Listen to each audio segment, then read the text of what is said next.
Ekhaya lamaphupho khona obuzile ebuza ngezilonda ukuthi iy'londa uma kuyukuthi-ke zigcwele emzimbeni kuwena noma komunye umuntu okhona khona lapho ngabe kubika ukuthini izilonda. Uma-ke kuyukuthi-ke ufuna ukwazi kabanzi ngamanye amaphupho, nansi ilinki kwi-bio, sicela ufike usubscribe ubone inqwaba yamavidiyo. Kanti uyakwazi nokungibhalela ku-inbox uthole inamba ka-WhatsApp la uzosibuza khona njalo ekuseni uma-ke uphuphile ungabuza nakwi-comment sikwenzele ividiyo. Ukuphupha izilonda noma ngezilonda noma unesilonda, lokho kusuke kubika isichitho esibi.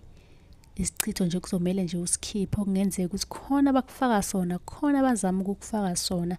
Ngakho-ke kuzomele usheshise usukume, uzame imizamo, uzame phela nawe ukuthi ube umuntu-ke ohlezi evikelekile ukuze uphephe ey'ntweni ey'kanje ngesichitho ngoba isichitho asilungile.